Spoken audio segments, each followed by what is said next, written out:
Okay, bili muna tayong eyeglasses sa SM. Yung eyeglasses ko kasi ang pangit na eh. Tsaka I think need na rin i-adjust yung tawag dito, yung grado ko. Kasi medyo lumalabo na eh.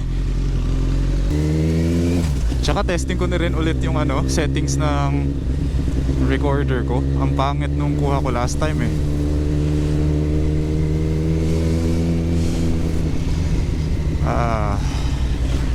Trial and error na naman ulit.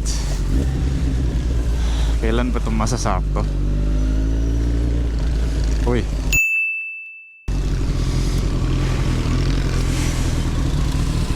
Gusto ko magtagaytay this Holy Week. Siguro walang masyadong tao niyan kasi balik probinsya yung most of the people eh, di ba?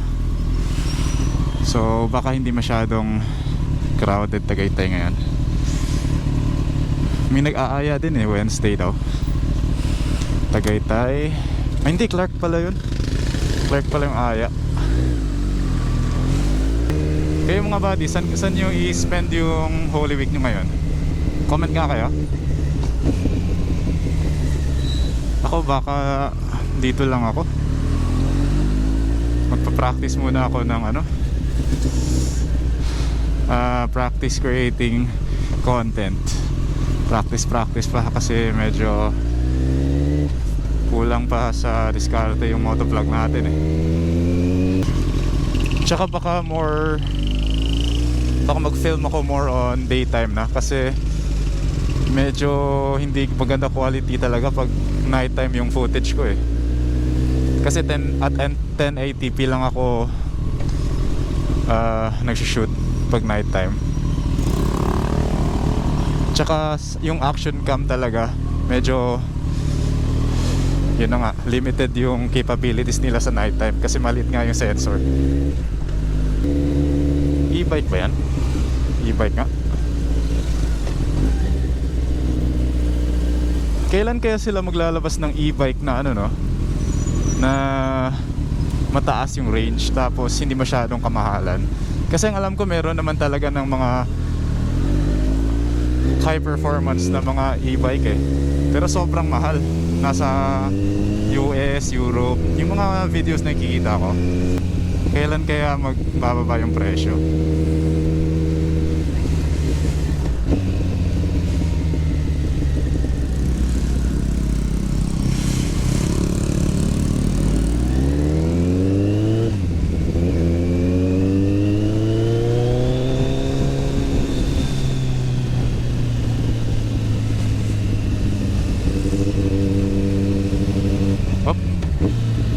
Traffic na ba to?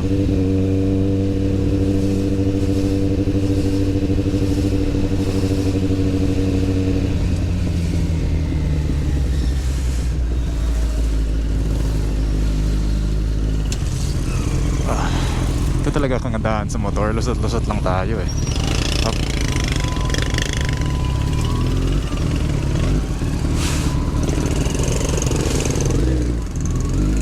Thank you.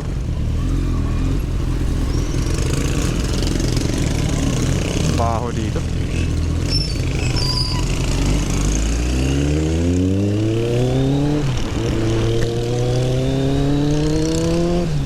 Let's go.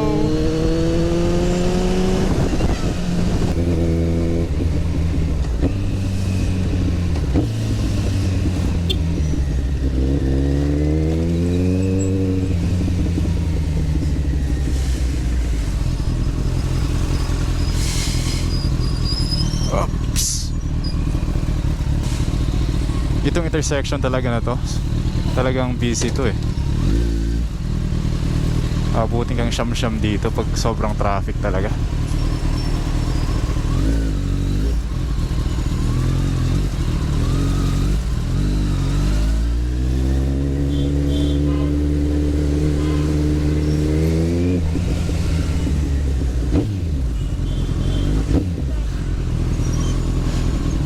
Bomba-bomba para makasingit.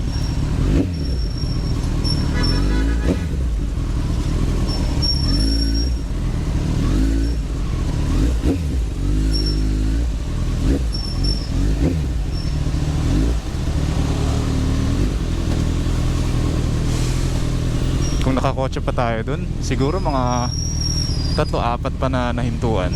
Thank you. Oh, traffic din pala.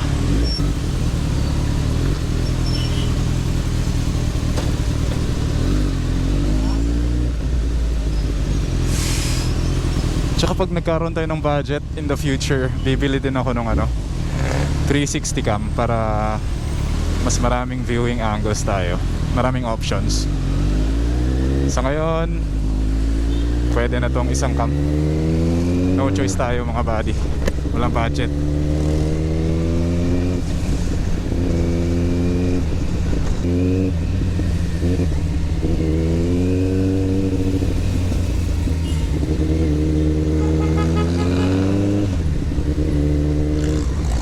Oops.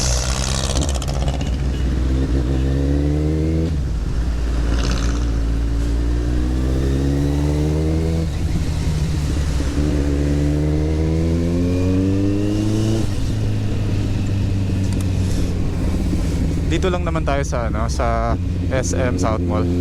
Lapit lang eh. Sana magawa nila kaagad yung yung eyeglass para hindi na tayo pabalik-balik. Hindi naman masyadong mataas grado ko eh. So fingers crossed guys.